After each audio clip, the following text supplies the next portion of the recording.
ওকে, so আমরা last পর্বে এতটুকু ছিলাম যে দেখেছিলাম যে কীভাবে ম্যানুয়ালি অটোটাকে কীভাবে এনেবল করতে হয়, অটো মেগা মেনু। এবার আমরা শিখবো যে কীভাবে ম্যানুয়ালি মেগা মেনুটাকে অ্যাড করে নিতে হয়। সো আমরা যদি আবার একটু ডকুমেন্ট এখানে যাওয়ার পরে যে লেআউটসে ক্লিক করে এখানে দেখতে পারবো যে আমরা এটা হচ্ছে ম্যানুয়ালি কাস্টম লিঙ্কস। ওকে, সো এইটা করার জন্য আমাদেরকে কীভাবে তৈরি করতে হবে এইটাই হচ্ছে আমাদের আজকের শেখার বিষয়। এখানে হচ্ছে যে ক্যাটাগরিজ না, এগুলো হচ্ছে কাস্টম লিঙ্কস। সো কীভাবে কাস্টম লিঙ্কস নিয়ে আমরা করতে পারি এগুলো একটু দেখি। যেমন আমি হচ্ছে প্রথমে হচ্ছে আমাকে যেতে হবে আমার ড্যাশবোর্ডে, অথবা আচ্ছা আমি একটা জিনিস ডকুমেন্টেশনে যাই। যাওয়ার পর এই যে দেখুন note create a mega menu links like the screenshot above, এইটার মতো যদি আমরা মেগা মেনু তৈরি করতে চাই তাহলে আমাদেরকে কি করতে হবে, এখানে আমাদেরকে এটা এনেবল করে দিতে হবে। মেগা মেনু লিঙ্কস কলামের জায়গায় 3 অথবা 4 এটা সিলেক্ট করে দিতে হবে। দেন কাস্টম মেগা মেনুটা হচ্ছে আমাদের মেইন, দেন এটার আন্ডারে আমাদেরকে কিছু সাব মেগা মেনু তৈরি করে দিতে হবে, সাব মেনু তৈরি করে দিতে হবে যেগুলো আমাদের ওইখানে ওই লিস্টের অনুযায়ী চলে আসবে। সো এটা প্র্যাকটিক্যালি করলে আপনারা আর একটু বেশি বুঝতে পারবেন। আমি এখান থেকে ব্যাক চলে যাই ম্যানুজ থেকে আসার পর হচ্ছে যে আমি ফর এক্সাম্পল এই ওয়ার্ল্ডের আন্ডারে একটা জিনিস আমরা দেখলাম, এটাকে একটু উপরে নিয়ে যাই এবং এখানে আমি কি করতে পারি, আমি কয়েকটা কিছু কমিয়ে দিই, তাহলে আমাকে আপনাদের ক্লাসটা নিতে একটু সুবিধা হবে। সো আচ্ছা আমি এটা এখানে রিমুভ না, এই রিমুভ করে দিতে হবে। দেন আবার পেজ এখান থেকে রিমুভ করে দেই, আবার পেজ এখান থেকে এইটাকেও রিমুভ করে দিই। ওকে, সো আবার আরও একটাকে রিমুভ করে দিই, দিয়ে দিলাম। এবার আমরা ফার্স্টে একটা কাস্টম লিঙ্কস নিই। ওকে, এখানে আমি শিফট 3 প্রেস করে অথবা হ্যাশটা দিয়ে আমি ড্যাড ইউআরএলটা তৈরি করে দিলাম এবং এখানে দিয়ে দিই যে মেগা। ওকে, মেগা মেনুটা লিখে দিলাম, এটা হচ্ছে আমাদের মেগা মেনু। ঠিক আছে, এইটার আন্ডারে আমাদেরকে আরও কিছু সাব মেগা মেনু তৈরি করে দিতে হবে। আমি যদি ডকুমেন্টেশনে যাই তাহলে এখানে দেখতে পারবো যে ফার্স্টেরটা হচ্ছে কাস্টম মেনু লিঙ্ক। ওকে, কাস্টম মেনু লিঙ্কে দিয়ে আমাদেরকে সেই হ্যাশট্যাগটা দিয়ে আমাদের ওইটা ট্যাগ করে দিতে হবে। এরপর কি করতে হবে, এরপর কাস্টম মেনু লিঙ্কের আন্ডারে ক্লিক করে এখানে আমাকে সাব মেনু তৈরি করে দিতে হবে। সো এবার আমরা এগুলো তৈরি করি। এবার হচ্ছে যদি আমি এই মেগা মেনুটাকে একটু ওপেন করি, ওপেন করার পরে এখানে এই যে এনেবল মেগা মেনু মেগা লিঙ্কসে ক্লিক করতে হবে। দেন মেগা মেনু কলম কয়টা, আমরা 3টা কলম আপাতত দিয়ে রাখতে পারি। দেন আমি যদি এখান থেকে কি বলে এখান থেকে কিছুই করবো না, এটাকে এইভাবে একটু তুলে দেই। দেওয়ার পর আমি এখানে আরও কিছু মেনু নিয়ে আসি, যেমন কাস্টম লিঙ্কস। এখানে ড্যাড লিঙ্ক তৈরি করে দেই, এখানে দিয়ে দেই যে মেগা 01, এটাকে কপি করে নেই, দেন অ্যাড করে দেই। আবার এটাকে ড্যাড করে দেই, এখানে পেস্ট করে দিই যে মেগা 02। ওকে, দেন আবার ড্যাড করে দেই, এটা 03 করে দেই। দেন আবার এটাকে ড্যাড করে দেই এবং এখানে এটাকে 04 করে দিই। কেমন? সো এখানে করে দিলাম। এবার আমাদেরকে আরেকটা মেনু এখান থেকে নিতে হবে। আমি এটাকে ড্যাড করে দিব, আপনারা ফার্স্টে এই ক্যাটাগরিটাকে বা ড্যাড করে দিবেন। দেওয়ার পর এখানে লিখবেন যে পার্ট 1, অর্থাৎ আমি পার্ট 1 দিয়ে এখানে বোঝাচ্ছি যে আপনাদেরকে একটু দেখাই।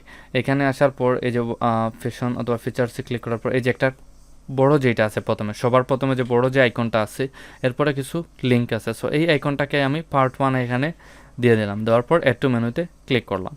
এইবার এই পার্ট 1টাকে আমি মেগা মেনুর আন্ডারে এইখানে নিয়ে আসবো, অর্থাৎ সাব আইটেমে করে নিয়ে আসবো। আর এই যে মেগা 1 2 3 4 এটা সাব আইটেমের সাব করে নিব। সো আমি সাব আইটেমের সাব আইটেম করে নিলাম, এইখান থেকে এইটা করে দিলাম। সিমিলারলি আমরা আরেকটা পার্ট 2 নিব। ওকে, সো এখানে বরাবরের মতোই ড্যাড করে দিব, এখানে নেমটা দিব পার্ট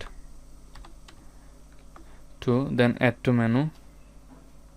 ওকে, এটাকে একটু এদিকে সরাই দিতে হবে। দেন আবার ড্যাড লিঙ্ক করে দিব। দেন এখানে মেগা 01, আমরা চাইলে অন্য নামও দিতে পারতাম। আবার এখানে আবার এটাকে আমি ড্যাড করে দিই। সো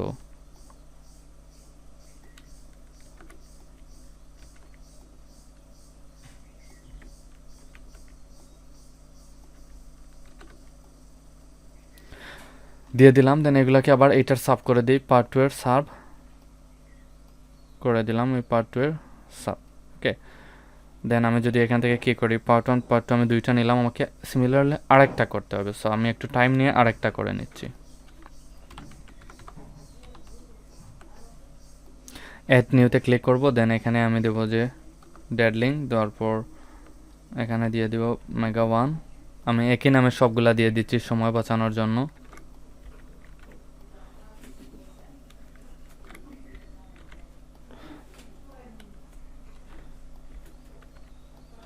ওকে, মেগা 1 কয়টা হলো? আচ্ছা, 4টা হয়ে গেছে। সো আমি এগুলাকে আবার এইখানে নিয়ে আসতে হবে এই জায়গায়, দেন এগুলাকে সাবের আবার সাব করে দিতে হবে। দেন আমি এখান থেকে সেভ মেনুর উপর ক্লিক করব। সেভ মেনুর উপর ক্লিক করলে কি হয়, আমরা একটু জিনিস দেখে আসি। এখান থেকে আমরা এটাকে একটু সার্চ করে দেখি। এই যে মেগা মেনুর আন্ডারে ক্লিক করলে আমরা দেখতে পারতেছি আমাদের মেগা মেনুটা তৈরি হয়ে গেছে। এবার একটা জিনিস খেয়াল করে দেখুন, এখানে যদি আমি এই ফ্যাশনটাকে অথবা এই ফিচার্সটাকে যদি আমি দেই, অথবা আমি কি দিতে পারি, ওকে আমি লেআউটসটাকে দিলাম। এখানে আমাদের এই 3টা আছে, পাশে একটা ইমেজ আছে। সো ইমেজটা কীভাবে অ্যাড করব? ইমেজটা অ্যাড করতে হলে আমাদেরকে এখানে আসতে হবে। আসার পর তার আগে একটা জিনিস আমি করে নিই। যেমন এখানে এই যে পার্ট 1 দিলাম, এখানে যে আমি দেখতে পারতেছি এই যে ফ্যাশন লেআউটের আন্ডারে পার্ট 1-এ মেনু আইকন আছে। চলুন আমরা মেনু আইকনগুলো অ্যাড করে দিই। পার্ট 1-এর এখানে ক্লিক করলাম, ক্লিক করার পর এই যে সিলেক্ট আইকন থেকে আমরা একটা আইকন সিলেক্ট করে দিলাম। সিমিলারলি পার্ট 2-তে ক্লিক করব, দেন একটা আইকন সিলেক্ট করে দিব। দেন সিমিলারলি পার্ট 3-তে যাব, আইকন একটা আইকন সিলেক্ট করে দেব।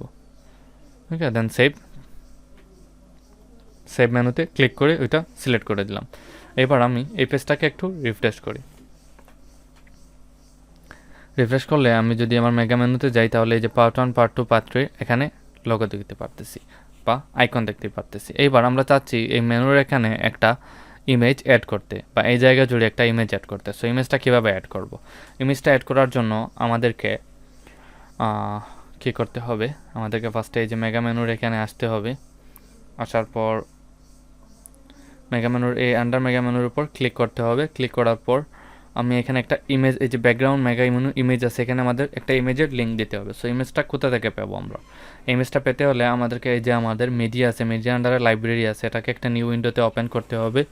ওপেন করার পর আমাদের এখান থেকে অ্যাড নিউতে ক্লিক করে আমরা যে ইমেজটা দিতে চাই ওইটা অ্যাড করে দিতে পারি, আপলোড করতে পারি, অথবা যে কোনো একটা এখান থেকে সিলেক্ট করতে পারি।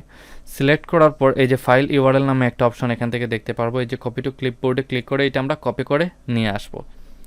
আসার পর আমরা আসবো এই মেনুতে আসার পর এখানে আমরা এটা পেস্ট করে দিব।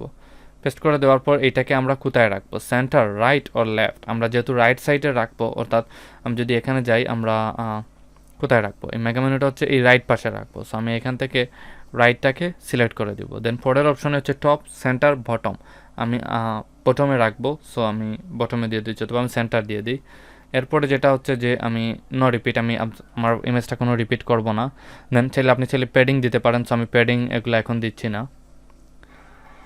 দেন এখান থেকে যদি আমি আমার এটাকে কেটে দিই, এই পেজটাকে যদি আমি রিফ্রেশ করি এবং মেনুর আন্ডার হবার করি, এই যে দেখুন আমার এখানে ইমেজটা চলে আসছে। কিন্তু কি হবে, ইমেজটা চলে আসলে কি হবে, এই যে আমার পার্ট 1 পার্ট 2টা ঠিক আছে, কিন্তু পার্ট 3টা ইমেজের উপরে চলে আসছে। সো এই ভদ্রলোককে ঠিক করতে হলে আমাদেরকে কি করতে হবে? আমরা একটা জিনিস করেছিলাম, যখন আমরা মেগা মেনুটা দিয়েছিলাম, এখানে এই যে কলাম, আমরা 3টা কলাম দিয়েছিলাম, আমরা এখান থেকে 4টা করে দিব। তাহলেই ওইটা আমাদের অটোমেটিক্যালি সলভ হয়ে যাবে। এই যে দেখুন 3টা কলামে আমাদের 3টা মেনু আসবে এবং একটাতে আমাদের ইমেজটা চলে আসবে। 3টাতে আমার 3টা মেনু আসলো এবং একটাতে ইমেজ চলে আসলো। আমি চাইলে এখান থেকে 4টার জায়গায় আমি 5টাও করে দিতে পারি, যাতে আরও সুন্দরভাবে এটা চলে আসে।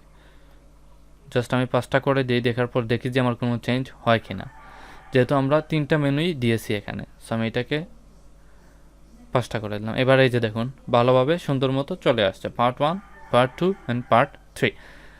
সো আশা করি কীভাবে মেনুটা তৈরি করতে হবে, মেগা মেনু তৈরি করতে হবে এবং মেগা মেনুতে ইমেজ তৈরি করতে হবে, এটা আপনারা সবাই বুঝে গেছেন। এটা নিয়ে আলোচনা আর বিষয় নাই। আগামী পর্ব থেকে আমরা অন্য কোনো জিনিস বিস্তারিত শেখার চেষ্টা করব। সো এই জিনিসগুলো আপনারা বাসায় প্র্যাকটিস করে নেবেন। Thank you.